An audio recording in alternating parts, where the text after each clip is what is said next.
বেয়াদব বলে আমি আজকে সিনেমা হলে গিয়া সিনেমা হলেই 20 রাকাত নফল নামাজ পড়ছি।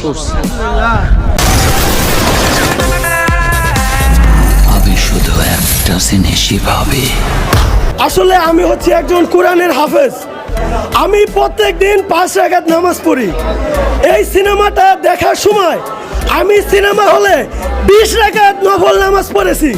বাংলাদেশে একটা নতুন সিনেমা আসছে, এক পাগলের কাছ থেকে গিয়ে সাক্ষাৎকার নিছে, কেমন দেখলা? কয় আমি সিনেমা হলের ভিতরে বৈশা নফল নামাজ পড়ছি।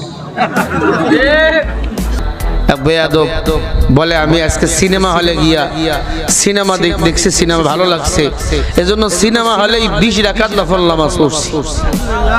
আর জোরে বলেন নাউজুবিল্লাহ।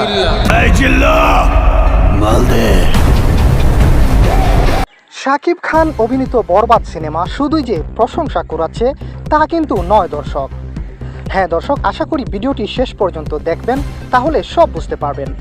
এদিকে ঈদে মুক্তি পাওয়া শাকিব খানের বরবাদ সিনেমা দেখতে যেমন হলগুলোতে দর্শকদের উপচে পড়া ভিড় ছিল, আবার অন্যদিকে হলের ভেতরেই বরবাদ সিনেমা দেখে আবেগ আলপুত হয়ে 20 রাকাত নামাজ পড়ে নিল এই যুবক। আসলে আমি হচ্ছে একজন কোরআনের হাফেজ। আমি প্রত্যেকদিন 5 রাকাত নামাজ পড়ি। এই সিনেমাটা দেখার সময় আমি সিনেমা হলে 20 রাকাত নফল নামাজ পড়েছি।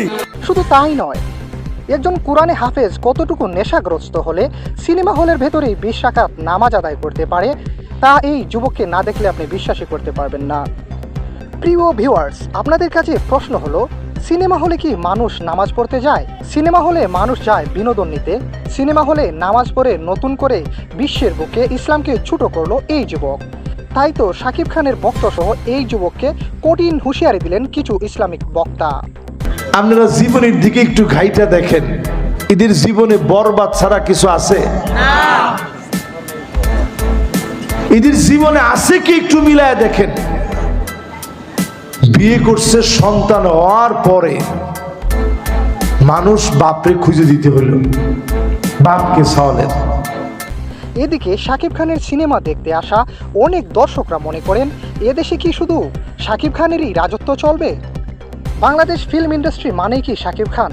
আচ্ছা, হঠাৎ করে যদি শাকিব খান মারাই যায় তাহলে কি এদেশের সিনেমাগুলো দেখা বন্ধ করে দেবে এদেশের জনগণ? কেন শাকিব খানের কোনো প্রতিদ্বন্দ্বী নেই? প্রতিদ্বন্দ্বী ছাড়া কোনো খেলাই জমে ওঠে না। এদিকে ফিল্ম ইন্ডাস্ট্রিতে শুধুমাত্র শাকিবের রাজত্ব নিয়েই নায়ক রুবেল বলেন, সাকিবের কোনো প্রতিদ্বন্দ্বী নেই কেন? এই প্রশ্নটা আপনারা নিজেরা কখনো বলেন না কেন? আমি বিশ্বাস করি সে তার প্রতিদ্বন্দ্বী তৈরি হতে দেয়নি। কেন দেয়নি সেটা আপনারা জানেন, আমি বলবো না।